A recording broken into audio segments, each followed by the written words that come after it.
ಮಾತರ್ಮೇ ಮಾತರಿಶ್ವನ್ನ ಪಿತರತುಲಗುರೋ ಭ್ರಾತರಿಷ್ಟಾಪ್ತಬಂಧೋ ಸ್ವಾಮಿನ್ನ ಸರ್ವಾಂತರಾತ್ಮನ್ನ ಜರಜರಯುತರ್ಜನ್ಮ ಮೃತ್ಯಾಮಯಾನಾಂ ಗೋವಿಂದೇ ದೇಹಿ ಭಕ್ತಿಂ ಭವತಿ ಚ ಭಗವನ್ ಊರ್ಜಿತಾಂ ನಿರ್ನಿಮಿತ್ತಾಂ ನಿರ್ವ್ಯಾಜಾಂ ನಿಶ್ಚಲಾಂ ಸದ್ಗುಣಗಣಬೃಹತೀಂ ಶಾಶ್ವತೀಮಾಶುದೇವ ನಾರಾಯಣಂ ನಮಸ್ಕೃತ್ಯ ನರಂ ಚೈವ ನರೋತ್ತಮಂ ದೇವೀಂ ಸರಸ್ವತೀಂ ವ್ಯಾಸಂ ತತೋ ಗ್ರಂಥಮುದೀರಯೇ ವಿಜಾನತಾಂ ಅವಿತ್ತಸ್ಯ ಮಧ್ವಸ್ಯ ಜಗತಿ ಗುರೋಃ ಪೂರ್ವಾಚಾರ್ಯಮಹಿಷ್ಠಾನಾಂ ಇಯಂ ಪ್ರಣತಿಮಾಲಿಕಾ.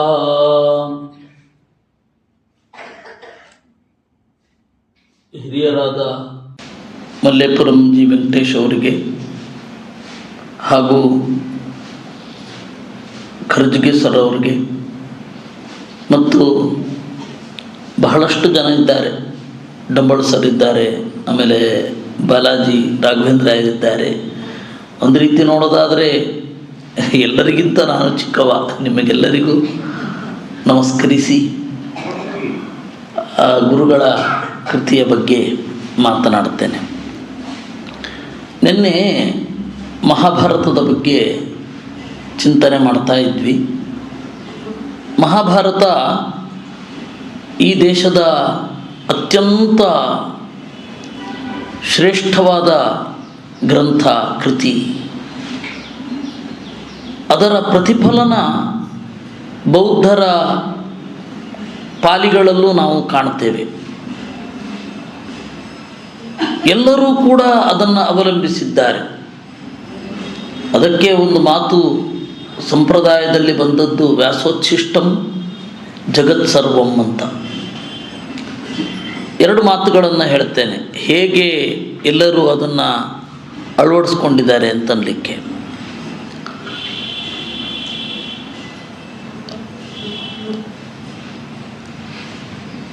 ಒಂದು ಪಿಟಕದಲ್ಲಿ ಈ ರೀತಿ ಮಾತು ಬರುತ್ತೆ, ಕೋನು ಹಾಸಃ ಕ ಆನಂದಃ ನಿತ್ಯಂ ಪಜ್ಜಲಿತೆ ಸತಿ ಅಂಧಕಾರೇಣ ಓನದ್ದಾ ಪದೀಪನ್ನಗವೇ ಸಥ. ಇದು ಪ್ರಾಕೃತದ ರೂಪ.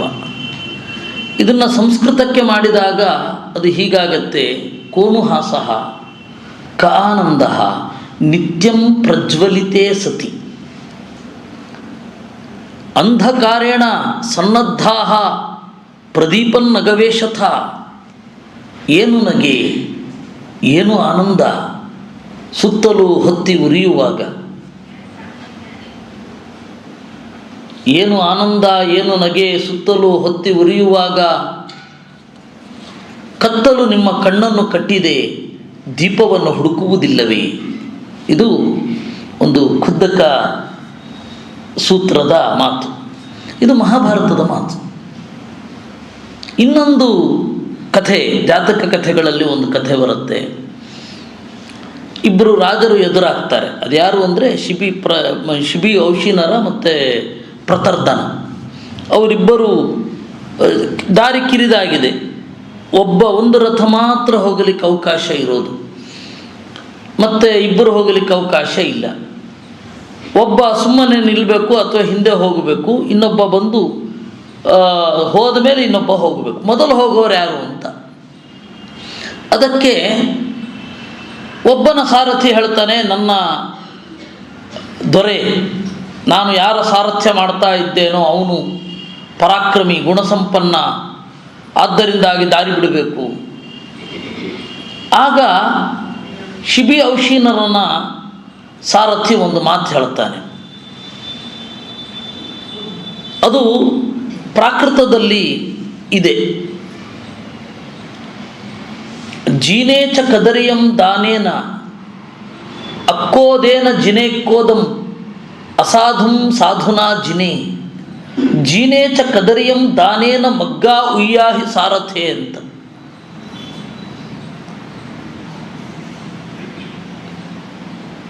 ಅಕ್ರೋಧೇನ ಜಯೇತ್ ಕ್ರೋಧಂ ಅಸಾಧುಂ ಸಾಧುನಾ ಜಯೇತ್, ಜಯೇಚ್ಛ ಕದರಿಯಂ ದಾನೇನ ಮಾರ್ಗಾದುಯಾಹಿ ಸಾರಥೆ ಅಂತ, ಅದು ಸಂಸ್ಕೃತದ್ದು. ಅಂದರೆ ವೇದವ್ಯಾಸರ ಮಹಾಭಾರತದಲ್ಲಿ ಈ ಕಥೆ ನಡೆಯೋದು.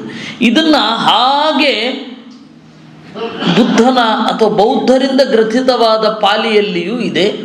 ಭಾಷೆ ಮಾತ್ರ ಸ್ವಲ್ಪ ವ್ಯತ್ಯಾಸ, ಅದು ಪ್ರಾಕೃತ.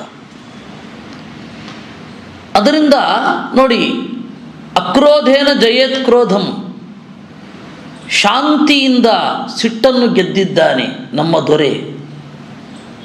ಅಕ್ರೋಧೇನ ಜಯೇತ್ ಕ್ರೋಧಂ, ಅಸಾಧುಂ ಸಾಧುನಾ ಜಯೇತ್, ಕೆಟ್ಟವನನ್ನು ಒಳ್ಳೆತನದಿಂದ ಗೆದ್ದಿದ್ದಾನೆ. ಜಯೇಚ್ಛ ಕದರಿಯಂ ದಾನೇನ, ಜಿಪುಣನನ್ನು ದಾನದಿಂದ ಗೆದ್ದಿದ್ದಾನೆ. ಮಾರ್ಗಾದುಯಾಹಿ ಸಾರಥೆ, ಅದರಿಂದ ದಾರಿಯಿಂದ ಆಚೆ ಸರಿ ಓ ಸಾರಥಿಯೇ ಅಂತ ಒಬ್ಬ ಸಾರಥಿ ಇನ್ನೊಬ್ಬನಿಗೆ ಹೇಳ್ತಾ ಇರೋದು. ಇದು ಸೇಮ್ ಹಾಗೆ ತಗೊಂಡು ಹೋಗಿಟ್ಟಿದ್ದಾರೆ. ಅದರಿಂದ ಮಹಾಭಾರತವನ್ನು ವಿರೋಧಿಸಿದರೂ ಕೂಡ ಮಹಾಭಾರತದ ಆ ಆಕರ್ಷಣೆಯಿಂದ, ಮಹಾಭಾರತದ ಸೊಬಗಿನಿಂದ ಮಾರು ಹೋಗದವರೇ ಇಲ್ಲ. ಆದರೆ ಮಹಾಭಾರತದ ದಾಕ್ಷಿಣಾತ್ಯ ಪಾಠ, ಅಂದರೆ ದಕ್ಷಿಣದಲ್ಲಿ ಸಿಕ್ಕ ಪಾಠ ವಿಸ್ತಾರವಾಗಿ ಇದೆ.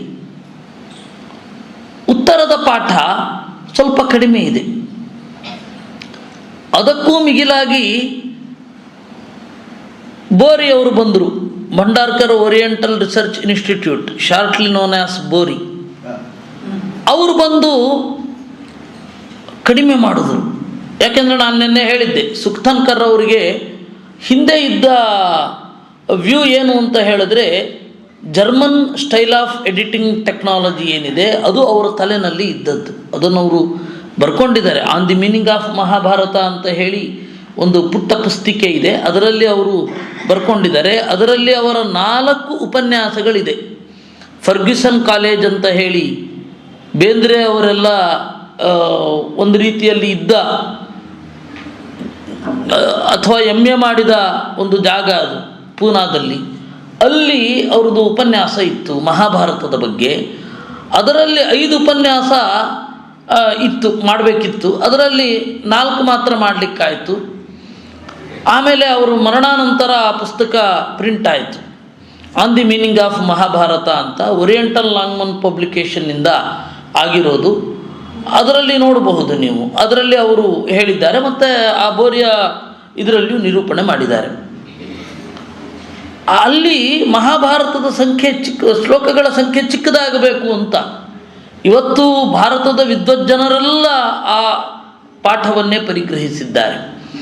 ಅದನ್ನು ನಾನು ಗುರುಗಳ ಹತ್ರ ಕೇಳಿದೆ, ಅಲ್ಲ ಬೋರಿಯವರು ಕಡಿಮೆ ಮಾಡಲಿಕ್ಕೇನು ಕಾರಣ? ಅದಕ್ಕೆ ಅವರು ಹೇಳಿದ್ರು, ನೋಡು ಬೋರಿಯವರು ಯಾಕೆ ಕಡಿಮೆ ಮಾಡಲಿಕ್ಕೆ ಕಾರಣ ಅಂದರೆ ವೆಸ್ಟರ್ನ್ ಇನ್ಫ್ಲೂಯೆನ್ಸ್ ಒಂದು. ಎರಡನೆಯದ್ದು, ಉತ್ತರ ಭಾರತದಲ್ಲಿಯೇ ಯಾಕೆ ಕಡಿಮೆ ಶ್ಲೋಕಗಳಿದೆ ಅಂತಂದರೆ ಯುದ್ಧದಿಂದ ನಲುಗಿದೆ. ಯುದ್ಧದಿಂದ ನಲುಗಿದಾಗ ವಿದ್ಯಾನಾಶ. ಯುದ್ಧದ ದೊಡ್ಡ ಪ್ರಾಬ್ಲಮ್ ಏನು? ಸಂಸ್ಕೃತಿ ನಾಶ, ವಿದ್ಯಾನಾಶ. ಇಲ್ಲ ಅಂದರೆ ಇನ್ವೇಡರ್ಸ್ ಬಂದಾಗ ಎಷ್ಟು ವಿದ್ಯೆಗಳು ನಾಶ ಆಯಿತು ಅಂತ ನಮಗೆ ಲೆಕ್ಕವೇ ಇಲ್ಲ. ಒಂದು ದೊಡ್ಡ ಉದಾಹರಣೆ ನಮಗೆ ಗೊತ್ತಿರೋದು, ಮಸ್ಲಿನ್ ಬಟ್ಟೆಯನ್ನು ತಯಾರು ಮಾಡುವವರ ಬೆರಳುಗಳನ್ನು ಕತ್ತರಿಸಿದರು ಅಂತ, ಚಂದದ ಕಲಾಕೃತಿಯನ್ನು ಕೆತ್ತಿದವರ ಬೆರಳುಗಳನ್ನು ಕತ್ತರಿಸಿದರು ಅಂತ. ಅದರಿಂದಾಗಿ ಯುದ್ಧ ಆಗತ್ತೆ ಅಂತಂದರೆ ಭಯಪಡಬೇಕಾದದ್ದು ಎಲ್ಲಿ ಅಂತ ಹೇಳಿದ್ರೆ ವಿದ್ಯಾನಾಶ ಆಗತ್ತೆ ಅಂತ. ಲೌಕಿಕವಾದ ಸಂಪತ್ತು ಬರುತ್ತೆ ಹೋಗುತ್ತೆ, ಮೆಟೀರಿಯಲ್ ವೆಲ್ತ್ ಏನಿದೆ ಅದು ಬರುತ್ತೆ ಹೋಗುತ್ತೆ, ಆದರೆ ಎಂದೂ ರೀಗೈನ್ ಮಾಡಲಿಕ್ಕಾಗದ ಒಂದು ಸಂಪತ್ತು ವಿದ್ಯೆ, ಆಮೇಲೆ ಆ ಚಂದದ ಸಂಸ್ಕೃತಿ, ಅದೆರಡೂ ಕಣ್ಮರೆಯಾಗಿ ಹೋಗುತ್ತೆ. ಯುದ್ಧದ ದೊಡ್ಡ ಸಮಸ್ಯೆ ಇಲ್ಲಿ. ನೀವು ಮೊದಲು ಯುದ್ಧ ಮಾಡ್ತಾ ಇದ್ದಾಗ ಇದು ಯಾವುದೂ ಆಗಿರಲಿಲ್ಲ. ಮೊದಲು ಯುದ್ಧ ಏನಾಗ್ತಾ ಇತ್ತು, ಮಹಾಭಾರತ ಕಾಲದ ಯುದ್ಧ, ರಾಮಾಯಣ ಕಾಲದ ಯುದ್ಧ, ಇದು ಯಾವುದೂ ಆಗಲಿಲ್ಲ.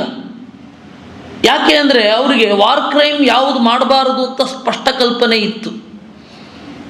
ನೀವು ಇವತ್ತಿಗೂ ಕೂಡ ರಾಧಾ ವಲ್ಲಭ ದಾಸ್ ಅಂತ ಹೇಳಿ ಒಬ್ರದ್ದು ಟೋಕಿಯೋ ಟ್ರಿಬ್ಯುನಲ್ ಅಂತ ಹೊಡೆದ್ರೆ ನಿಮಗೆ ಗೂಗಲಲ್ಲಿ ಬಹಳಷ್ಟು ಸಿಗತ್ತೆ. ಅವರು ಫಸ್ಟ್ CJI ಆಫ್ ಇಂಡಿಯಾ ಸ್ವಾತಂತ್ರ್ಯ ಪೂರ್ವದಲ್ಲಿ ಅವರು ಮಹಾಭಾರತದ ಮತ್ತು ರಾಮಾಯಣದ ಹಿನ್ನೆಲೆಯಲ್ಲಿ ಕಾನೂನನ್ನು ರೂಪಿಸಿದವರು. ಅವರು ಇದಕ್ಕೆ ವಾರ್ ಕ್ರೈಮಿನ ಬಗ್ಗೆ ಜಗತ್ತು ರೂಪಿಸಿದ ಒಂದು ನ್ಯಾಯಾಲಯ, ಅಮೇರಿಕೆಯದ್ದು ತಪ್ಪೋ ಜಪಾನಿನದ್ದು ತಪ್ಪೋ ಅಂತ. ಅದಕ್ಕೆ ಅವರು ಅಮೇರಿಕೆಯದ್ದು ತಪ್ಪು ಅಂತ ತೀರ್ಪು ಕೊಟ್ಟರು. ಅವತ್ತು ಅಷ್ಟೂ ಜನ ಉಳಿದ ಜೂರಿಗಳೆಲ್ಲ ಇವರಿಗೆ ಇಂಟರ್ನ್ಯಾಷನಲ್ ಕಾನ್ಸ್ಟಿಟ್ಯೂಷನ್ ಅಥವಾ ಇಂಟರ್ನ್ಯಾಷನಲ್ ಲಾ ಬಗ್ಗೆ ಹೆಚ್ಚು ಅರಿವಿಲ್ಲ ಅಂತ ಟೀಕಿಸಿದರು. ಅದಾದಮೇಲೆ 50 ವರ್ಷ ಆದಮೇಲೆ ಅವರ ಏನೊಂದು ನಿರೂಪಣೆ ಇದೆ, ಅವರ ಏನೊಂದು ನಿರ್ಣಯ ಇದೆ, ಅದನ್ನು ಮೆಚ್ಚಿ ಬರೆಯುವವರು ಜಾಸ್ತಿ ಆದರು. ನೀವು ಟೋಕಿಯೋ ಟ್ರಿಬ್ಯೂನ್ ಅಂತ ಹೊಡೆದು ನೋಡಿದ್ರೆ ಪೂರ್ತಿ ಗೊತ್ತಾಗುತ್ತೆ ಅವ್ರ ಬಗ್ಗೆ. ಅವರು ಎಲ್ಲಿಂದ ಪಡೆದದ್ದು? ಮಹಾಭಾರತದಿಂದ ಪಡೆದದ್ದು. ಮಹಾಭಾರತದಲ್ಲಿ ಮತ್ತು ರಾಮಾಯಣದಲ್ಲಿ ಯುದ್ಧ ಆಗಬೇಕಾದ್ರೆ ಇಬ್ಬರು ಕ್ಷತ್ರಿಯರ ನಡುವೆ ಯುದ್ಧ ಆಗತ್ತೆ ವಿನಃ ಅದು ತಪ್ಪಿಯೂ ಕೂಡ ನಾಗರಿಕರ ಕಡೆ ತಿರುಗೋದಿಲ್ಲ. ನಿಮಗೆ ವಾಲ್ಮೀಕಿ ರಾಮಾಯಣದ ಮತ್ತು ಸಂಗ್ರಹ ರಾಮಾಯಣದ ಒಂದು ವಿಚಾರವನ್ನು ಹೇಳಬೇಕು. ಅದರಲ್ಲಿ ರಾಮನ ಆಜ್ಞೆ ಒಂದಿದೆ ಕಪಿಗಳಿಗೆ. ಯಾವ ಕಪಿಗಳು ನೀವು ಲಂಕೆಗೆ ಹೋಗ್ತೀರಾ, ಮಧ್ಯದಲ್ಲಿ ಸಿಗುವ ಪುರಗ್ರಾಮವು ವ್ರಜೋದ್ಯಾನಿ, ಪುರ, ಗ್ರಾಮ, ವ್ರಜ, ಉದ್ಯಾನ ಯಾವುದನ್ನು ಕೂಡ ಹಾಳು ಮಾಡಬಾರದು ಅಂತ ರಾಮ ಆರ್ಡರ್ ಮಾಡ್ತಾನೆ. ಅಂದರೆ ವಾರ್ ಕ್ರೈಮ್ ಬಗ್ಗೆ ಎಷ್ಟು ಸ್ಫುಟವಾದ ಕಲ್ಪನೆ ಇತ್ತು ಪ್ರಾಚೀನರಿಗೆ. ಅವರು ಇವರು ಹೊಡೆದಾಡ್ಕೊಂಡು ಸಾಯಲಿ, ಉಳಿದವರಿಗೆ ಅದರ ಬೇಗೆ ತಟ್ಟಬಾರದು ಅಂತ. ಅದರಿಂದ ಮಹಾಭಾರತದಲ್ಲಿ ಆಗುವಾಗ ಅದು ಸಹಜವಾಗಿತ್ತು ಭಾರತೀಯರಲ್ಲಿ, ಅದೇ ಬೇರೆಯವರಲ್ಲಿ ಅದನ್ನು ಎಕ್ಸ್ಪೆಕ್ಟ್ ಮಾಡಲಿಕ್ಕಾಗಲ್ಲ. ಅದರಿಂದ ಯುದ್ಧ ನಡೆದಾಗ ಉತ್ತರದಲ್ಲಿ ಆ ಮಹಾಭಾರತದ ಶ್ಲೋಕಗಳ ಸಂಖ್ಯೆ ಕಡಿಮೆ ಆಗಿದೆ. ಯಾಕೆ ಅಂತಂದರೆ ಸ್ವಲ್ಪವಾದರೂ ಗ್ರಹಿಸಬೇಕು, ಇದು ಸಾರ ಉಳಿಬೇಕು ಅಂತ ಹೇಳಿ ಮಾಡಿರಬಹುದು. ಅದರಿಂದ ಪ್ರತಿಯೊಂದು ಕಡೆ ಪಾಠಗಳನ್ನು ನೋಡಿ ಮಧ್ವಾಚಾರ್ಯರು ಬರೆದದ್ದು ತಾತ್ಪರ್ಯ ನಿರ್ಣಯವನ್ನು. ದೇಶೇ ದೇಶೇ ತಥಾ ಗ್ರಂಥಾನ್ ದೃಷ್ಟ್ವಾ ಚೈವ ಪೃಥಗ್ ವಿಧಾನ್ ಅಂತ ಬೇರೆ ಬೇರೆ ತರಹದ ಗ್ರಂಥಗಳನ್ನು ನೋಡಿ ಅಧ್ಯಯನ ಮಾಡಿ ಯಾವುದು ಪ್ರಕ್ಷೇಪ ಯಾವುದು ಅಪಕ್ಷೇಪ ಎಲ್ಲವನ್ನು ನಾನು ನಿರ್ಣಯ ಮಾಡಿದ್ದೇನೆ ಅಂತ ಮಧ್ವಾಚಾರ್ಯರು ಹೇಳ್ತಾರೆ.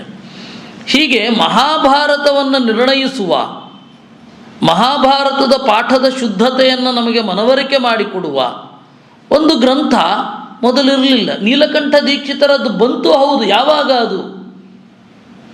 ಇತ್ತೀಚೆಗೆ. ನೀಲಕಂಠ ದೀಕ್ಷಿತರು ರಾಘವೇಂದ್ರ ಸ್ವಾಮಿಗಳ ಸಮಕಾಲೀನರು, ಅಂದರೆ 400 ವರ್ಷದ ಕೆಳಗಡೆ. ಆದರೆ ಮೊದಲು ಬಂದದ್ದು 700 ವರ್ಷದ ಕೆಳಗಡೆ ಮಧ್ವಾಚಾರ್ಯರ ಗ್ರಂಥ. ಆ ಗ್ರಂಥವನ್ನು ಯಾವ ಶಿಸ್ತಿನಲ್ಲಿ ಅಧ್ಯಯನ ಮಾಡಬೇಕೋ ಆ ಶಿಸ್ತಿನಲ್ಲಿ ಅಧ್ಯಯನ ನಾವು ಮಾಡಿರಲಿಲ್ಲ. ಅದಕ್ಕೆ ಕಾರಣ ನಾನು ಹೇಳಿದ್ದೆ ನಿಮಗೆ. ವಾದಗ್ರಂಥಗಳ ಒಂದು ಭರಾಟೆ ಪ್ರಬಲವಾಗಿ ಈ ಎಲ್ಲ ಬೇರೆ ಗ್ರಂಥಗಳನ್ನು ನೋಡೋದು ನಿಲ್ಲಿಸಿದ್ದೆವು ನಾವು. ಅದರಿಂದಾಗಿ ಮಹಾಭಾರತ ತಾತ್ಪರ್ಯ ನಿರ್ಣಯ ಗ್ರಂಥಕ್ಕೆ ಸಿಗಬೇಕಾದ ಪ್ರಾಶಸ್ತ್ಯ, ಅದರ ಉಪಯೋಗ ಅದೆಲ್ಲವೂ ಕೂಡ ಸ್ವಲ್ಪ ಸಂಕುಚಿತ ಆಗಿತ್ತು.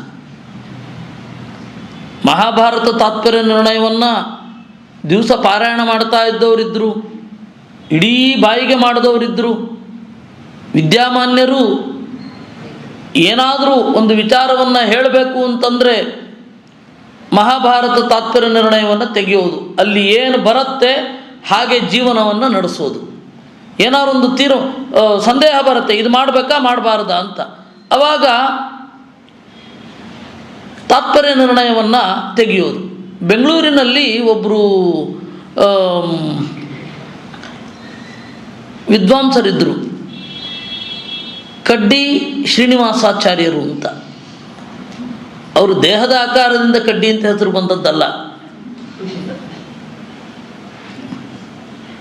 ಜೀವನದಲ್ಲಿ ಏನಾದರೂ ಸಮಸ್ಯೆ ಬಂತು ಅಂದರೆ, ಅವರು ಬಳಿಗೆ ಜನ ಬಂತು ಅಂದರೆ ನಿರ್ಣಯ ಅಂತ ಹಾಕಲಿಕ್ಕೆ ಈ ಮಹಾಭಾರತ ತಾತ್ಮನಿರ್ಣಯದಲ್ಲಿ ಶಲಾಕೆಯನ್ನು ತೋರಿಸೋದು, ಅದು ಏನು ತೋರುತ್ತೆ ಅದನ್ನು ಹೇಳೋದು, ಅದೇ ನಮ್ಮ ಜೀವನದ ಗುರಿ ಅಂತ. ಈಗ ಎಷ್ಟೋ ಮದುವೆಗಳಿಗೆ ಇದನ್ನು ನೋಡ್ತಾ ಇರಲಿಲ್ಲ, ಅವರು ಜಾತಕ ನೋಡ್ತಾ ಇರಲಿಲ್ಲ, ನಿರ್ಣಯ ಪ್ರಶ್ನೆ ತೆಗೆಸೋದು ಅಂತ. ಆ ನಿರ್ಣಯ ಪ್ರಶ್ನೆ ಏನು ಬಂತು, ರಾಮ ಸೀತೆಯೋ ಕೃಷ್ಣ ರುಕ್ಮಿಣಿಯೋ ಆ ಥರದ್ದು ಒಳ್ಳೆಯ ಮದುವೆ ಬಂತು ಅಂತಂದರೆ ಮದುವೆ ಮಾಡಿಕೊಳ್ಳಿ ಅಂತ ಅನ್ನೋದು, ಆಚಾರ್ಯರ ಸಮ್ಮತಿ ಇದೆ ಈ ಮದುವೆಗೆ ಅಂತ. ಆ ತರಹ ಹಾಗೆ ಕಡ್ಡಿ ಹಾಕ್ತಾ ಇದ್ದಿದ್ದರಿಂದ ಅವರು ಕಡ್ಡಿ ಶ್ರೀನಿವಾಸಾಚಾರ್ಯರು ಅಂತ. ಅವರ ಮಕ್ಕಳೆಲ್ಲರೂ ಕೂಡ ಗುರುಗಳ ಬೆನ್ನಿಗೆ ನಿಂತಿದ್ದರು. ಕಡ್ಡಿ ರಘುತ್ತಮಾಚಾರ್ಯರು, ಕಡ್ಡಿ ಬದ್ರಿ ಆಚಾರ್ಯರು, ಅವರಿಂದಲೇ ಇಷ್ಟೊಂದು ಸಂಸ್ಕೃತ ಪುಸ್ತಕಗಳೆಲ್ಲ ಬಂದವು. ಅವರೇ DTP ಮಾಡಿದ್ದು. ಯಾಕೆ ಹೇಳಿದೆ ಅಂದರೆ ತಾತ್ಪರ್ಯ ನಿರ್ಣಯಕ್ಕೆ ಆ ಮಹತ್ವ ಇತ್ತು, ಆದರೆ ಅದನ್ನು ರಿಸರ್ಚಿನ ಒಂದು ಮೆಥಡಾಲಜಿಯನ್ನು ಬೆಳೆಸಿಕೊಳ್ಳುವ ಹಾಗೆ, ಉಳಿಸಿಕೊಳ್ಳುವ ಹಾಗೆ, ಅದರ ಪ್ರಯೋಜನವನ್ನು ಬೇರೆ ಕಡೆ ಕೊಡುವ ಹಾಗೆ ಆಗಿರಲಿಲ್ಲ. ಮೊದಲು ಗುರುಗಳು ಬರೆದದ್ದು ಮಧ್ವರಾಮಾಯಣ ಅಂತ ಹೇಳಿ ಒಂದು ಕನ್ನಡ ಅನುವಾದ. ಆ ಕನ್ನಡಾನುವಾದದ ಮುನ್ನುಡಿ ಆಗ ಪಲಿಮಾರು ಮಠದ ಪೀಠಾಧಿಪತಿಗಳಾಗಿದ್ದ ರಘುವಲ್ಲಭ ತೀರ್ಥರು ಅವರೊಂದು ಮನನೀಯವಾದ ಮಾತುಗಳನ್ನು ಬರೀತಾರೆ. ಇದು ಮಾಧ್ವರದ್ದು ಎಂದು ಎಣಿಸದಿರಿ, ಮಧ್ವರದ್ದು ಎಂದು ತಿಳಿದುಕೊಳ್ಳಿ. ಅವರೆಲ್ಲರಿಗೂ ಹೇಳೋದು, ಯಾಕಂದರೆ ಮತೀಯರ ದೋಷ, ಅದರಿಂದಾಗಿ ಮತದ ದೋಷ ಇಲ್ಲದೆ ಹೋದರೂ ಮತವನ್ನೇ ದುಷ್ಟ ಅಂತ ಅಂದುಕೊಳ್ಳೋದು ಇವತ್ತು ನಮ್ಮ ಪರಂಪರೆ. ಮತದೋಷ ಮತ್ತು ಮತೀಯರ ದೋಷ ಎರಡನ್ನೂ ಬೇರೆಯಾಗಿ ನೋಡಬೇಕು. ನಮಗೆ ಯಾರೋ ಒಬ್ಬ ಮತೀಯ ಇಷ್ಟ ಇಲ್ಲ ಅಂತ ಹೇಳಿದ ಕೂಡಲೇ ಮತ ಎಲ್ಲ ತೆಗೆದು ಹಾಕೋದು ಅಂತ ಮಾಡಬಾರದು, ಅದರಿಂದ ನಷ್ಟ ಆಗೋದು ನಮಗೆ. ಹೀಗಾಗಿ ಮತದ ದೋಷ ಬೇರೆ, ಮತೀಯರ ದೋಷ ಬೇರೆ. ಎರಡನ್ನು ವಿವೇಚನೆ ಮಾಡಬೇಕಾದ್ರೆ ಪ್ರಜ್ಞೆ ಇರಬೇಕು, ಇದು ಮತೀಯರ ದೋಷ, ಇದು ಮತದ ದೋಷ. ಆದರೆ ನಮಗೊಂದು ಭಾರತದಲ್ಲಿ ಒಂದು ದುರಂತ, ಯಾರಾದರೂ ಒಬ್ಬ ವೈದಿಕ ತಪ್ಪು ಮಾಡಿದ್ರೆ ವೇದನ್ ಬೈತಾರೆ. ಅದೇ ಒಬ್ಬ ಸೆಮೆಟಿಕ್ ರಿಲಿಜನ್ ಅವನೇನಾದ್ರು ತಪ್ಪು ಮಾಡಿದ್ರೆ ಮತಕ್ಕೂ ಧರ್ಮಕ್ಕೂ ಇದು ಭಯೋತ್ಪಾದನೆಗೂ ಮತಕ್ಕೂ ಸಂಬಂಧ ಇಲ್ಲ ಅಂತ ಹೇಳ್ತೇವೆ. ಇದು ಬಹಳ ಆಶ್ಚರ್ಯ. ಇದು ಭಾರತದಲ್ಲಿ ಮಾತ್ರ ಆಗೋದು, ಬೇರೆ ಯಾವ ದೇಶಗಳಲ್ಲಿಯೂ ಆಗಲ್ಲ. ಅದನ್ನೇ ನೀವು ವೈದಿಕರಿಗೆ ಅನ್ವಯಿಸಲ್ಲ. ಅದೇನೋ ಬಹಳ ವಿಚಿತ್ರವಾದ ಮನೋಭಾವ.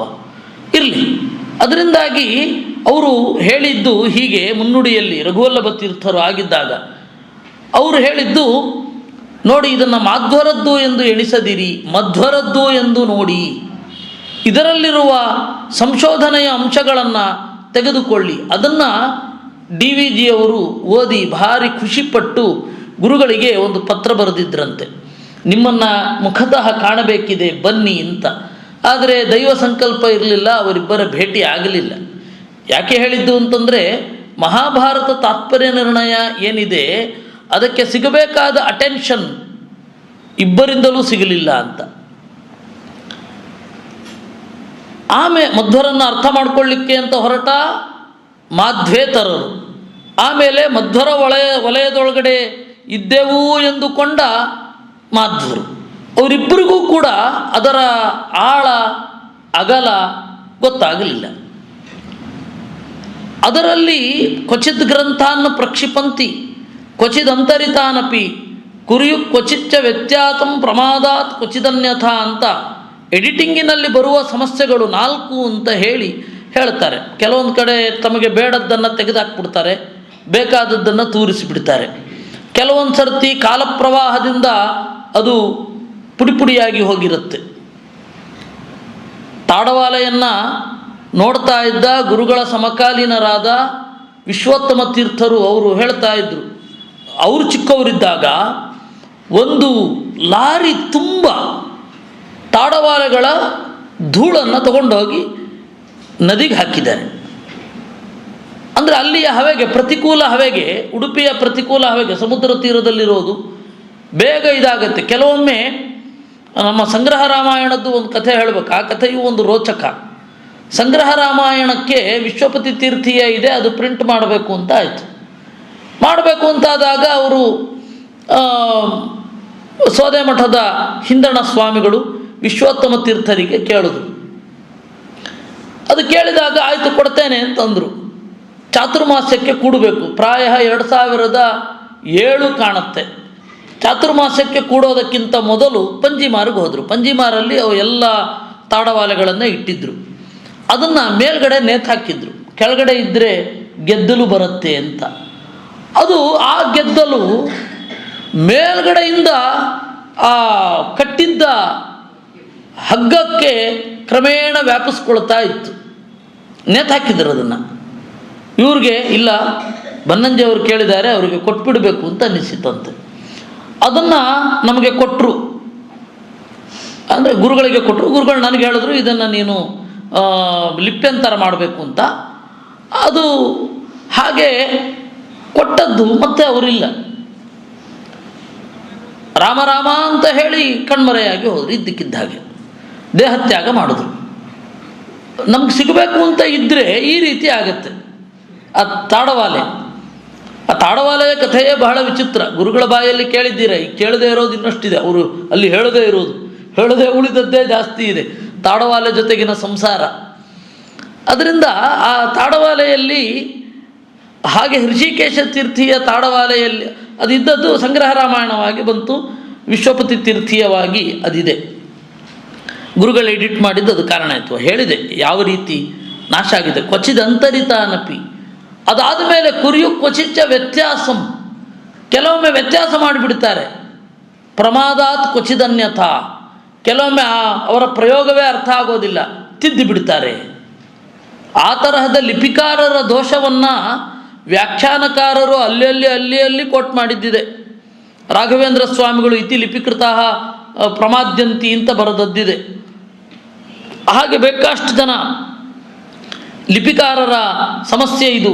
ಒಂದು ತಾಡವಾಲೆಯಲ್ಲಿ ಹೀಗಿದೆ ಅವರು ಬರೆದಿರ್ತಾರೆ. ಆವಾಗ ಪುಸ್ತಕ ಪ್ರಸರಣ ಹೆಂಗೆ ನಡೀತಾ ಇತ್ತು ಅಂದರೆ, ಯಾವುದಾದ್ರೂ ತಾಡವಾಲೆ ಹೆಂಗೆ ಉಳಿತಾ ಇತ್ತು, ಹೇಗೆ ಕಾಪಿ ಆಗ್ತಾ ಇತ್ತು ಅಂದರೆ, ಶಿಷ್ಯ ಏನೋ ತಪ್ಪು ಮಾಡ್ತಾನೆ, ಗುರುಗಳ ಹತ್ರ ಹೋಗ್ತಾನೆ. ಗುರುಗಳು ಹೇಳ್ತಾರೆ ಇದಕ್ಕೆ ಶಿಕ್ಷೆ ಏನು ಅಂದರೆ 2 ಬಾರಿ ರಾಮಾಯಣ ಪ್ರತಿ ಮಾಡಬೇಕು ನೀನು, ಒಂದನ್ನು ದಾನ ಮಾಡಬೇಕು ಅಂತ, ಗ್ರಂಥದಾನ. ಅವನು 2 ಬಾರಿ ರಾಮಾಯಣ ಬರೆದು 24,000 ಶ್ಲೋಕಗಳನ್ನು, ಒಂದನ್ನು ತಾನಿಟ್ಟುಕೊಂಡೋ ಮಠಕ್ಕೆ ಕೊಟ್ಟೋ, ಇನ್ನೊಂದನ್ನು ದಾನ ಮಾಡೋದು ಇನ್ನೊಬ್ಬರಿಗೆ. ಆ ರೀತಿ ಪುಸ್ತಕ ಪ್ರಸಾರಣ ಆಗ್ತಾ ಇತ್ತು. ಆ ರೀತಿ ಎಷ್ಟು ದಾನ ಮಾಡಿದ ಹೆಣ್ಣುಮಗಳು ಅಂತಂದರೆ ಅತ್ತಿಮೊಬ್ಬೆ. ಜೈನ ಆಗಮಗಳನ್ನು ಆ ರೀತಿ ಬರೆದು ಪ್ರಸಾರ ಮಾಡಿದ ಹೆಣ್ಣುಮಗಳು. ಹೀಗಾಗಿ ಅವರ ಹೆಸರಿನಲ್ಲಿ ಪ್ರಶಸ್ತಿಯನ್ನು ಕೊಡೋದು ಇರಲಿ, ಆ ತರಹ ದಾನ ಆಗ್ತಾ ಇತ್ತು. ಆ ಥರದ ಒಂದು ಗ್ರಂಥದಲ್ಲಿ ಅವರು ಬರೆದಿದ್ದಾರೆ ಏನಂತ, ಯಾದೃಶಂ ಪುಸ್ತಕಂ ದೃಷ್ಟ ತಾದೃಶಂ ಲಿಖಿತಮ್ಮಯ ಅವ್ಯುತ್ಪತ್ತಿ ಕೃತೋ ದೋಷಃ ಕ್ಷಮ್ಯತಾಂ ಸಜ್ಜನೈಸ್ಸದ ಅಂತ ಯಾವುದೋ ಒಂದು ಗ್ರಂಥ ಬರೆದಿದ್ದಾರೆ.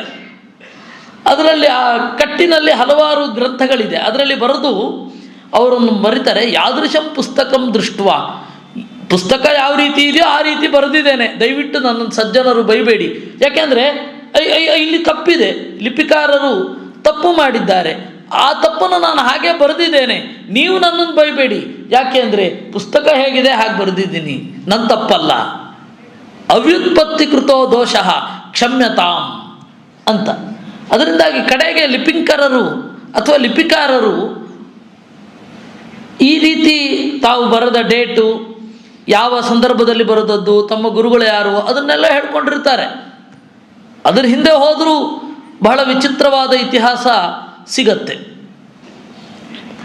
ಅದರಿಂದ ಆ ತರಹದ ಪ್ರಮಾದ, ಏನೋ ಪ್ರಮಾದಗಳಾಗಿರುತ್ತೆ. ಒಂದು ಪ್ರಸಿದ್ಧವಾದ ಮಾತೇ ಉಂಟು, ಭಾರ್ಯಾತ್ರಯಂ ಕೃತಮ್ಯೇನ ತಸ್ಮೈ ಮಧ್ವಾಯಮೇ ನಮಃ ಅಂತ ಒಂದು ತಾಡವಾಲಿನಲ್ಲಿತ್ತು. 3 ಜನ ಹೆಂಡತಿಯರನ್ನು ಹೊಂದಿದ ಮಧ್ವರಿಗೆ ನಮ್ಮ ನಮಸ್ಕಾರ. ಇದನ್ನು ತೊಗೊಂಡೋಗಿ ಗುರುಗಳಿಗೆ ಕೊಟ್ಟರು. ಇದು ಹೀಗಾಗ್ಬೇಕ್ರಿ, ಭಾಷ್ಯತ್ರಯಂ ಕೃತಮ್ಯೇನ ಅಂತ ಆಗಬೇಕು. ಭಾರ್ಯಾತ್ರಯಂ ಅಲ್ಲ, ಭಾಷಾತ್ರಯಂ ಅಂತ ಆಗಬೇಕು ಅಂತ. ನಾನೊಂದು ಉದಾಹರಣೆ ಹೇಳಿದ್ದು. ಈ ತರಹದ ದೊಡ್ಡ ದೊಡ್ಡ ಸಮಸ್ಯೆಗಳನ್ನು ಗುರುಗಳು ಪರಿಹಾರ ಮಾಡಿದ್ದಾರೆ. ತಾಡವಾಲೆಯನ್ನು ನೋಡುವಾಗ ಅವರು ಒಂದು ತಾಡವಾಲೆಯನ್ನು ಹೇಗೆ ನೋಡಬೇಕು ಅಂತನ್ನುವ ಶಿಸ್ತು ಸಂಸ್ಕೃತ ಭಾಷೆಗೆ ಸಂಬಂಧಪಟ್ಟ ಹಾಗೆ ಅವ್ರ ಹತ್ರ ಕಲಿಬೇಕು ನೀವು. ಅದರಿಂದ ಅವರು ಬರಿಬೇಕಾದ್ರೇ ಲಿಪಿಕಾರರ ತಪ್ಪನ್ನು ತಿದ್ದೇ ಬರೆದು ಬಿಡ್ತಾ ಇದ್ರು. ಆ ತರಹದ ಒಂದು ವಿಚಿತ್ರ ಶಕ್ತಿ. ನಾವು ಬರೆದಾಗ ಆ ಲಿಪಿಕಾರರ ತಪ್ಪನ್ನು ಇದು ಲಿಪಿಕಾರರ ತಪ್ಪು ಕಣೋ ಅಂತ ತಿದ್ದವರು. ಒಂದು ರೋಮಾಂಚವಾಗುವ ಸಂಗತಿ ಹೇಳ್ತೇನೆ ನಿಮಗೆ. ಗುರುಗಳು ದೇಹತ್ಯಾಗ ಮಾಡುವ ಒಂದು ವರ್ಷದ ಮೊದಲು ಓಂ ತತ್ಸತ್ ಪ್ರಣವಕಲ್ಪ ಅಂತನ್ನುವ ಒಂದು ಪುಸ್ತಕದ ವ್ಯಾಖ್ಯಾನ ಬಿಡುಗಡೆ ಆಗಬೇಕಿತ್ತು. ಒಮ್ಮೆ ನೋಡಿ ಬಿಡೋಣ ಅಂತ ಹೇಳಿ ರಘುವರಿಯ ತೀರ್ಥರ ತಾಡವಾಲೆ ಅದನ್ನು ಅವರು ಇಟ್ಕೊಂಡಿದ್ದರು. ಅವರಿಗೆ ಕಣ್ಣು ಕಷ್ಟ ಆಗಲಿಕ್ಕೆ ಶುರು ಆಯಿತು. ನನ್ನ ಕೈಯಲ್ಲಿ ಕೊಟ್ಟರು ತಾಡವಾಲೆ, ನೆನಪಿರಲಿ ತಾಡವಾಲೆ. ಅವರು ಪ್ರಿಂಟೆಡ್ ಪುಸ್ತಕವನ್ನು ಇಟ್ಟುಕೊಂಡು ತಿದ್ದಲಿಕ್ಕೆ ಅಂತ, ನೀನಲ್ಲಿ ಹೇಳು ಓದು ನಾನು ನೋಡ್ತೇನೆ. ಹಾಗೆ ಓದ್ತಾ ಇರಬೇಕಾದ್ರೆ ಅಲ್ಲೊಂದು ದೊಡ್ಡ ಮಾರ್ಕ್ ಬಿದ್ದಿದೆ ಅಲ್ವಾ, ಹಂಸಪಾದ ಅಲ್ಲಿ ಪಕ್ಕದ ಪುಟದಲ್ಲಿ ಇರಬೇಕಲ್ವಾ ಅಂತ. ಅಂದರೆ ಅವರು ತಾಡವಾಲೆಯನ್ನು ಯಾವ ರೀತಿ ಓದಿದ್ದಾರೆ ಅಂದರೆ, ಒಂದು ಚೂರು ಹಂಸಪಾದ, ಅಲ್ಲಿ ಬಿದ್ದ ತೂತು ಮೊದಲಾದವುಗಳನ್ನು ಬಿಡದೆ ಓದಿದ್ದಾರೆ. ಆ ತರಹ ನೆನಪು. ನಾನದು ಮೊದಲನೇ ಬಾರಿ ನೋಡ್ತಾ ಇದ್ದದ್ದು. ಇಲ್ಲಿ ಇರುವ ಒಂದು ಗಟ್ಟಿಯಾದ ತೂತು ಅವರಿಗೆ ಗೊತ್ತಾಯಿತು, ಒಂದು ಕಲೆ ಅವರಿಗೆ ಗೊತ್ತಾಯಿತು. ಅವರು ತಾಡವಾಲೆ ನೋಡ್ತಾ ಇಲ್ಲ, ಅವರು ಇಟ್ಕೊಂಡು ಪ್ರಿಂಟೆಡ್ ಪುಸ್ತಕ ಇಟ್ಕೊಂಡಿದ್ದಾರೆ. ಅಷ್ಟು ಗಾಢವಾಗಿ ಓದಿದ್ದಾರೆ, ಧ್ಯಾನಸ್ಥ ಸ್ಥಿತಿಯಲ್ಲಿ ಒಂದು ರೀತಿ ಓದಿದ್ದು. ಇನ್ನು ಆಗ ಪ್ರಾಯ ಕವಿತಕ್ಕ ಮತ್ತು ವೀಣಕ್ಕ ಎಲ್ಲ ಚಿಕ್ಕವರು ಇರಬೇಕು. ಅವರು ಹೇಗೆ ಓದ್ತಾ ಇದ್ರು ಅಂತ ಅವ್ರಿಗೆ ಅನುಭವಕ್ಕೆ ಇರುತ್ತೆ, ಎಷ್ಟು ಮೈಮರೆತು ಓದ್ತಾ ಇದ್ರು ಅಂತ ಅವರ ಅನುಭವದಲ್ಲೇ ಬಂದಿರುತ್ತೆ. ನಾವು ಅದಾದಮೇಲೆ ನೋಡಿದ್ದು. ಅದರಿಂದಾಗಿ ಆ ತರಹದ ದೋಷಗಳು ಏನಿದೆ ತಾಡವಾಲೆಗಳಲ್ಲಿ ಒದಗಬಹುದಾದದ್ದು, ಆ ಎಲ್ಲ ದೋಷಗಳನ್ನು ಆಚಾರ್ಯರು ಪಟ್ಟಿ ಮಾಡಿ ಇಟ್ಟು ಅದನ್ನು ಬರಿತಾ ಶುದ್ಧ ಪಾಠವನ್ನೂ ನಿರ್ಣಯಿಸಿ ವ್ಯಾಖ್ಯಾನವನ್ನೂ ಮಾಡಿ ಎಲ್ಲವನ್ನ ಮಾಡಿಕೊಟ್ಟಿದ್ದಾರೆ. ತಾತ್ಪರ್ಯ ನಿರ್ಣಯ ಅದು ಒಂದು ಮುಖ ಇಲ್ಲ ಅದಕ್ಕೆ. ಆದರೆ ತಾತ್ಪರ್ಯ ನಿರ್ಣಯವನ್ನು ನೀವು ಕನ್ನಡ ಅನುವಾದವೋ ಇಂಗ್ಲೀಷ್ ಅನುವಾದವೋ ಓದಿದ್ರೆ ಒಂದು ತಪ್ಪಿದ್ರೆ ಎರಡು ಆಯಾಮಗಳು ಗೋಚರ ಆದೀತು. ಬಹಳ ಆಯಾಮಗಳು ಗೋಚರ ಆಗಿ ನಿಮ್ಮ ಮನಸ್ಸು ತುಂಬಿ ಬರಬೇಕು ಅಂತಂದರೆ ಅದನ್ನು ಎದುರುಗಡೆ ಕೂತು ಸಂಸ್ಕೃತದಲ್ಲಿ ಇರುವ ಗ್ರಂಥದ ಮುಂದೆ ಕೂತು ವಿಚಾರ ಮಾಡಬೇಕು, ಇಲ್ಲವೇ ಕೇಳಬೇಕು. ಆಗ ಅದರ ಮಹತ್ವ ಆಳ ಒಂದು ಅರ್ಥ ಆಗೋದು. ಅದರಿಂದಾಗಿ ಈ ತಾತ್ಪರ್ಯ ನಿರ್ಣಯ ಏನಿದೆ ಅದು ಸಮಗ್ರ ಭಾರತೀಯ ತತ್ವಶಾಸ್ತ್ರವನ್ನು, ಸಮಗ್ರ ಭಾರತೀಯ ಜೀವನ ಶೈಲಿಯನ್ನು, ಸಮಗ್ರ ಭಾರತದ ಒಂದು ಐಕಾನ್ ಅಂತ ಯಾರಿದ್ದಾರೆ ರಾಮ ಕೃಷ್ಣ, ಅವರೆಲ್ಲರ ಬಗೆಗಿನ ಚಿಂತನೆಯನ್ನು ನಮ್ಮ ಮುಂದೆ ಇಡುವಂಥದ್ದು. ತನ್ಮೂಲಕ ಎಲ್ಲ ಪುರಾಣಗಳನ್ನು ಅವರು ಹೇಳ್ತಾರೆ. ಸಮಸ್ತ ಶಾಸ್ತ್ರಾರ್ಥ ವಿನಿರ್ಣಯೋಯಂ ವಿಶೇಷತೋ ಭಾರತ ವರ್ತಮಚಾರಿ ಅಂತ. ಸಮಸ್ತ ಶಾಸ್ತ್ರಾರ್ಥ ವಿನಿರ್ಣಯೋಯಂ, ಎಲ್ಲ ಶಾಸ್ತ್ರದ ಅರ್ಥವನ್ನೂ ನಿರ್ಣಯ ಮಾಡುತ್ತೆ. ವಿಶೇಷತೋ ಭಾರತ ವರ್ತಮಚಾರಿ, ಭಾರತ ಅಂತ ಹೇಳಿ ಇದು ನೆಪ, ಮಹಾಭಾರತ ಅಂತನ್ನೋದು ಮಹಾಭಾರತ ಗ್ರಂಥವನ್ನು ವ್ಯಾಖ್ಯಾನ ಮಾಡ್ತಾ ಇದೆ ಎನ್ನುವ ನೆಪದಲ್ಲಿ ಸಮಗ್ರ ಶಾಸ್ತ್ರವನ್ನು ಇದು ನಿರೂಪಣೆ ಮಾಡುತ್ತೆ ಅಂತ. ಕೆಲವೊಂದು ಕಡೆ ಕ್ರಿಮಿನಾಲಜಿಯನ್ನು, ಕೆಲವೊಂದು ಕಡೆ ವಾರ್ಫೇರನ್ನು ಕೂಡ ಅದು ಡಿಫೈನ್ ಮಾಡುತ್ತೆ. ನೋಡಿ, ಒಂದು ಪ್ರಶ್ನೆ ಇರುತ್ತೆ. ಇವನಿದ್ದ ಯಾರು, ಕಂಸನಿಗೆ ಮೊದಲು ಯಾಕೆ ಹೇಳಬೇಕಿತ್ತು, ನಿನ್ನ ಹೊಟ್ಟೆಯಲ್ಲಿ ನಿನ್ನ ತಂಗಿಯ ಮತ್ತು ಅತ್ತೆಯ ಎರಡೂ ಕೂಡ, ಅತ್ತೆ ಅಂತನ್ನೋದು ಹರಿವಂಶದ ವರ್ಷನ್, ತಂಗಿ ಅಂತ ಹೇಳಿ ಭಾಗವತದ ವರ್ಷನ್, ಎರಡೂ ಸರಿ ಅಂತಾರೆ ಆಚಾರ್ಯರು. ಯಾಕೆ ಅಂದರೆ ಉಗ್ರಸೇನನ ಕಡೆಯ ತಂಗಿಯವಳು ದೇವಕಿ. ಎಷ್ಟು ಚಿಕ್ಕವಳು ಅಂದರೆ ತನಗೆ ಹುಟ್ಟಿದ ಮಗನಿಗಿಂತ ಚಿಕ್ಕವಳು. ಮೊದಲಿನ 20 ಮಕ್ಕಳು 13 ಮಕ್ಕಳು ಜನರಿಗೆಲ್ಲ ಇದ್ದವರಿಗೆ ಆ ವರ್ಷ ಅರ್ಥ ಆಗುತ್ತೆ. ಈಗ ನಮಗೆ ಹಾಗೆ ಅರ್ಥ ಆಗೋದಿಲ್ಲ, ಆವಾಗ ಅರ್ಥ ಆಗ್ತಾ ಇತ್ತು. 10 ಜನ ಇದ್ರು ಅಂದರೆ 10ನೆಯ ಮಗುವಿನ ಜನನ ಮತ್ತು ಮೊದಲನೆಯ ಹುಡುಗನೋ ಹುಡುಗಿಯೋ ಅವ್ರಿಗಿರುವ ಮಕ್ಕಳು ಒಂದೇ ಏಜಿನಲ್ಲಿ ಇರ್ತಾಯಿದ್ರು. ಆ ತರಹ ಕಂಸನಿಗಿಂತ ಚಿಕ್ಕವಳು, ಹೀಗಾಗಿ ತಂಗಿಯ ತರಹ. ಅತ್ತೆಯೂ ಹೌದು, ಯಾಕೆ ಅಂದರೆ ತಂದೆಯ ತಂಗಿ. ಆದ್ದರಿಂದ ಪಿತೃಶ್ವಸಾಚ ಸ್ವಸಾಚ ಕಂಸಸ್ಯ ಬಭೂವ ದೇವಕಿ. ಅವ್ರ ಕತೆ ಹೇಳ್ಕೊಂಡು ಹೋಗಿದ್ದು ಹೌದು, ಆದರೆ ಹರಿವಂಶ ಮತ್ತು ಮಹಾಭಾರತದ ವಿರೋಧವನ್ನು ಪರಿಹಾರ ಮಾಡಿದ್ದು ಹೀಗೆ. ಅದನ್ನೆಲ್ಲ ಗುರುಗಳು ತೋರಿಸಿದ್ದಾರೆ. ಆಮೇಲೆ ಏನಾಯಿತು, ಆ ಕಂಸನಿಗೆ ಹೇಳಿತ್ತು ಅಶರೀರವಾಣಿ. ಅಶರೀರವಾಣಿ ಅಂದರೆ 2 ರೀತಿ. ಒಂದು ಲೌಡ್ ಸ್ಪೀಕರ್ ಮೂಲಕ ಎಲ್ಲಿಯೋ ಕೂತು ಹೇಳಿದಾಗ ಇಲ್ಲಿ ತಲುಪುವ ಹಾಗೆ, ಅದು ಒಂದು ತರಹದ ಅಶರೀರವಾಣಿ. ಶರೀರ ಕಾಣಿಸಲ್ಲ, ಮಾತು ಮಾತ್ರ ಕೇಳಿಸ್ತಾ ಇದೆ ಅಂತ. ಇನ್ನೊಂದು ಅಶರೀರವಾಣಿ ಇದೆ, ಹೃದಯದಲ್ಲಿ ಭಗ್ಗಂತ ಹೊತ್ತಿಕೊಳ್ಳುವ ನುಡಿ. ನಮಗೂ ಇವತ್ತು ಅಶರೀರವಾಣಿ ಆಗಲ್ವಾ? ನಾನು ಹೃದಯ ಹೇಳಿದಾಗ ಕೇಳಿದೆ ಅಂತ ಹೇಳ್ತಾರೆ. ಯಾವುದದು? ಅಶರೀರವಾಣಿಯೇ ಅದು. ಅದನ್ನು ಹೇಳುವ ದೇವತೆ ಬೇರೆ ಅಷ್ಟೇ. ಅದರಿಂದಾಗಿ ಆ ಅಶರೀರವಾಣಿ ಎಲ್ಲರಿಗೂ ಕೇಳಿಸುವ ಹಾಗಾಯಿತು. ಕಂಸನೇ, ನಿನ್ನ ತಂಗಿಯಲ್ಲಿ ಹುಟ್ಟುವ ಮಗು 8ನೇ ಮಗು ನಿನ್ನನ್ನು ಕೊಲ್ಲುತ್ತೆ. ಮೂಢೇತಿ ಚೋಕ್ತೋ ಗೃಹೇ ಕೃಪಾಣಂ, ಖಡ್ಗವನ್ನು ತೆಗೆದ ಅಂತ. ಅಲ್ಲ, ಯಾಕೆ ಹೇಳಬೇಕಿತ್ತು? ಸುಮ್ಮನಿರ್ಬೇಕಿತ್ತಲ್ವಾ? ಹೇಳಬೇಕಿತ್ತು. ಯಾಕೆ ಅಂದರೆ ಯಾದವರಲ್ಲಿ ಕೆಲವೇ ಜನ ದೈತ್ಯರಿದ್ದದ್ದು. ಶತಧನ್ವ ಅಂತ ಒಬ್ಬ, ಆಮೇಲೆ ಕಂಸ, ಆಮೇಲೆ ಇನ್ನೊಬ್ಬ ಬರ್ತಾನೆ ಸುನೀತ. ಈ ತರಹ ಕೆಲವೇ ದೈತ್ಯರಿದ್ದದ್ದು. ಅವರನ್ನು ಕೊಲ್ಲಬೇಕು ಅಂತ ಹೇಳಿದ್ರೆ ಸುಮ್ಮನೆ ಕೊಲ್ಲಲಿಕ್ಕಾಗಲ್ಲ.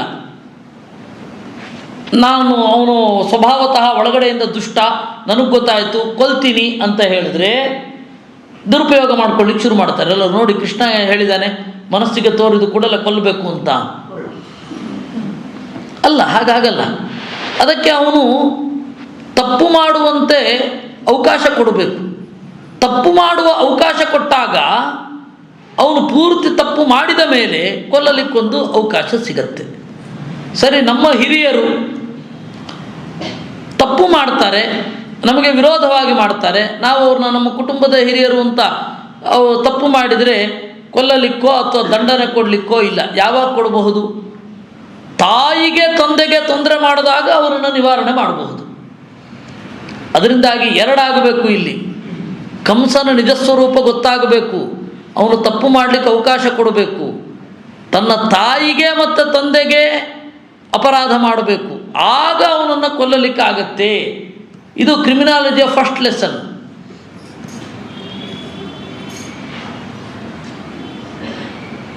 One who is the culprit. ಕ್ರಿಮಿನಾಲಜಿಯ first lesson, one who is the culprit.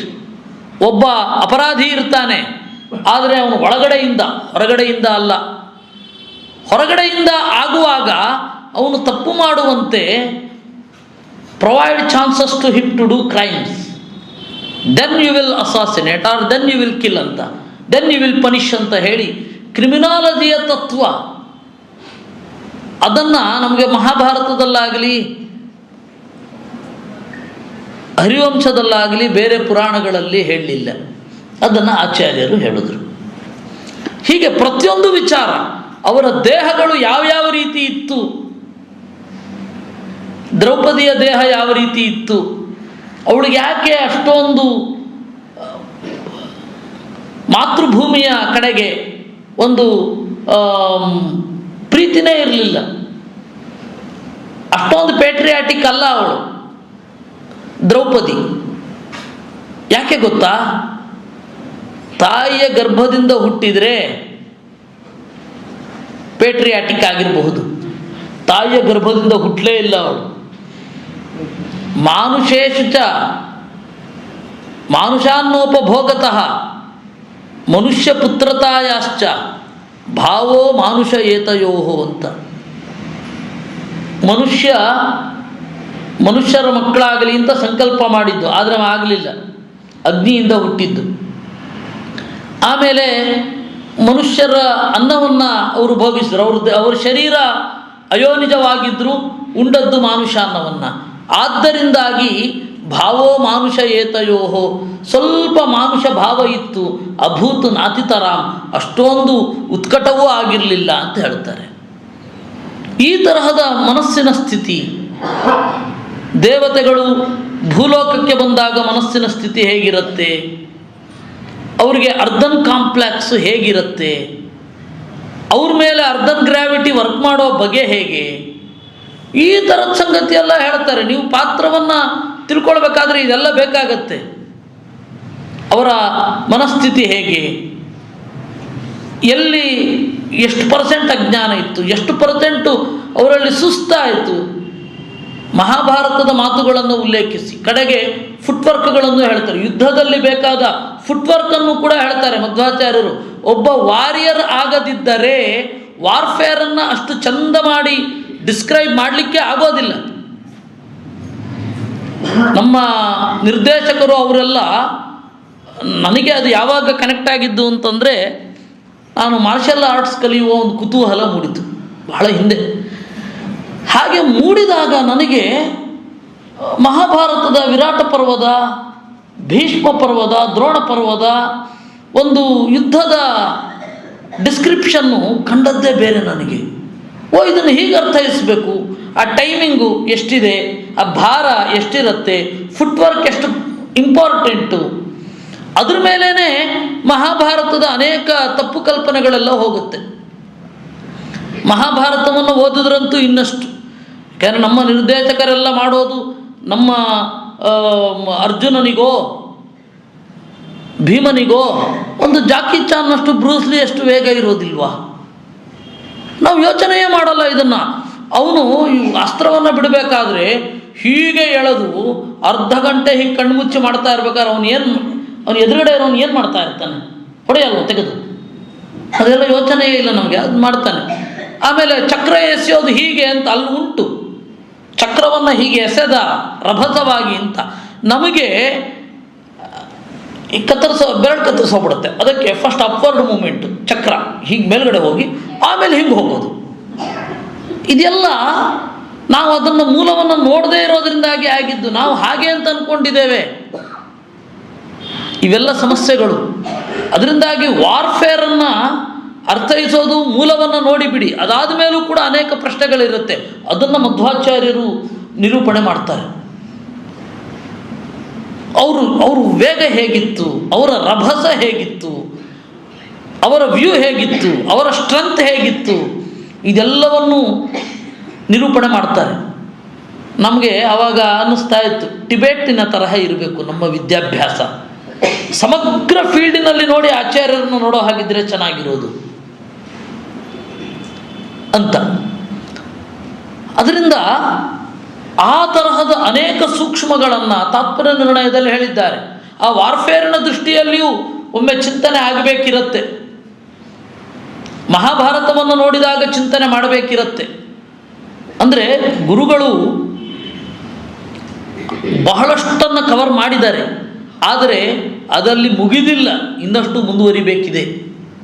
Mahabharata ತಾತ್ಪರ್ಯ ನಿರ್ಣಯದ ಒಂದು ಅಧ್ಯಯನ ಎಷ್ಟು ಮಾಡಿದರೂ ಸಾಲದು ಅಂತನ್ನುವ ರೀತಿಯಲ್ಲಿ ಇದೆ.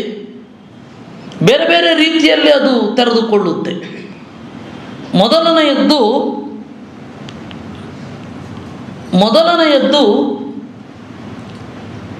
ಮೊದಲನೆಯ ಅಧ್ಯಾಯ ಸರ್ವಶಾಸ್ತ್ರ ವಿನಿರ್ಣಯ ಅಂತ.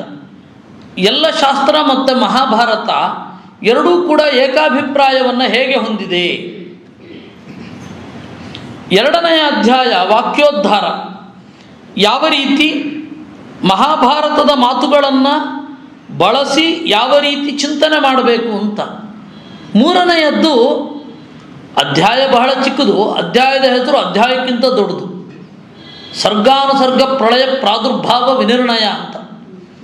ಸೃಷ್ಟಿ, ಅನುಸೃಷ್ಟಿ, ಪ್ರಳಯ, ದೇವರ ಅವತಾರ ಎಲ್ಲದರ ಕಾಲಕ್ರಮವನ್ನು ನಿರೂಪಣೆ ಮಾಡುತ್ತೆ.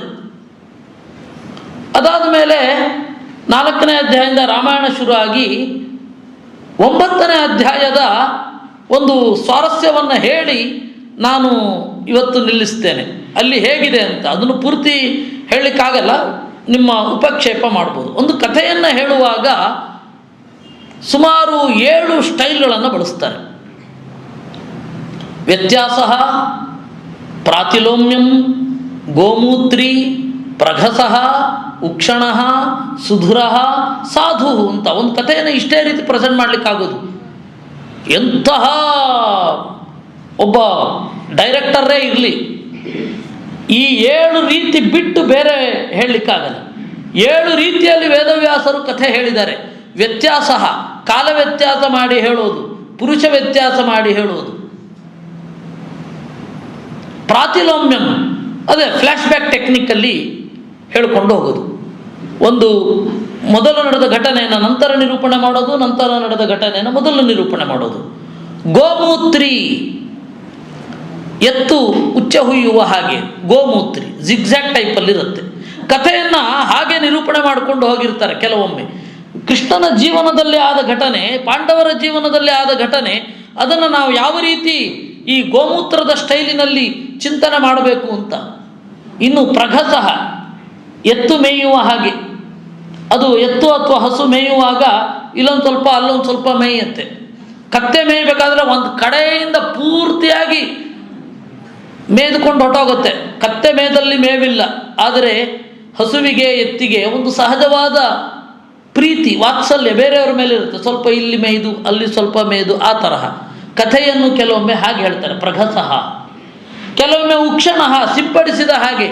ಕೆಲವೊಂದು ಕಡೆ ಜಾಸ್ತಿ ಬೀಳುತ್ತೆ ನೀರು, ಕೆಲವೊಂದು ಕಡೆ ಕಡಿಮೆ ಬೀಳುತ್ತೆ. ಆ ರೀತಿ ಕಥೆಯನ್ನು ಹೇಳಿರ್ತಾರೆ. ಸುಧುರ, ಕೆಲವೊಮ್ಮೆ ಕಾಲಕ್ರಮವಾಗಿ ಹೇಳಿರ್ತಾರೆ. ಭಾಗವತದ ದಶಮಸ್ಕಂಧದ ಕಂಸವಧೆಯ ತನಕದ ಕಥೆ ಕ್ರಮವಾಗಿ ಇದೆ. ಆಮೇಲೆ ಅದು ಅಲ್ಲಿ ನಡೆದ ಕಥೆಯನ್ನು ಹೇಳಿತ್ತು. ಸಾಧು, ಇದ್ದದ್ದನ್ನು ಇದ್ದಂತೆ, ಬೇರೆ ಯಾರ ದರ್ಶನವೂ ಇಲ್ಲದಂತೆ ನಿರೂಪಣೆ ಮಾಡಿರ್ತಾರೆ. ಇದು 7 ಕಥೆಯ ಸ್ಟೈಲ್. ಇದರ ಜೊತೆಗೆ ದರ್ಶನಗಳು ಸೇರಿಕೊಳ್ಳುತ್ತೆ. ಇದು ಭಾಷೆಗಳು, ಗುಹ್ಯ, ದರ್ಶನ, ಭಾಷೆ, ಇದರೆಲ್ಲವನ್ನು ದಾಟಿ, ಅಂದರೆ ಇದನ್ನೆಲ್ಲವನ್ನು ಬಳಸಿಕೊಂಡು ವೇದವ್ಯಾಸರು ಕಥೆ ಹೇಳಿದ್ದು. ಇದನ್ನು ಅರ್ಥ ಮಾಡಿಕೊಂಡು ರಾಮನ ಮತ್ತು ಕೃಷ್ಣನ ಕಥೆಯನ್ನು ಅರ್ಥ ಮಾಡಿಕೊಳ್ಬೇಕು. ಮಾಡ್ಕೊಳ್ಳದೆ ಹೋದರೆ ಸಮಸ್ಯೆ ಏನು, ಟೆಕ್ಸ್ಚುಯಲ್ ಪ್ರಾಬ್ಲಮ್ಮೇ ಏನೇನು, ಟೆಕ್ಸ್ಟಿನಲ್ಲಿ ಇರುವಂತಹ ಪ್ರಾಬ್ಲಮ್ಮೇ ಏನೇನು ಅಂತ ಅದನ್ನು ನಾನು ಮತ್ತೆ ನಿರೂಪಣೆ ಮಾಡ್ತೇನೆ. ಹಾಗೇ ಒಂದು ವೇದದ ಪಾಠ ಆಗಬೇಕು, ವೇದದ ಒಂದು ಹೇಳಿಕೆ. ಪಾಠ ಅಂದರೆ ಹೇಳೋದು, ಅಧ್ಯಾಪನ ಅಂತಲ್ಲ. ಅದನ್ನು ಹೇಳಬೇಕು ಅಂತ ವೀಣಕ್ಕವರ ಅಪೇಕ್ಷೆ, ಅದನ್ನು ನಾನು ಹೇಳ್ತೇನೆ. ಅದು ಗುರುಗಳ ಒಂದು ಚತುರ್ದಶ ಸೂಕ್ತದ ಬಗ್ಗೆ ಹೇಳುವಾಗ ಅದನ್ನು ಕೆಲವು ಹೇಳಿ ವ್ಯಾಖ್ಯಾನ ಮಾಡ್ತೇನೆ. ಕೃಷ್ಣಾರ್ಪಣ.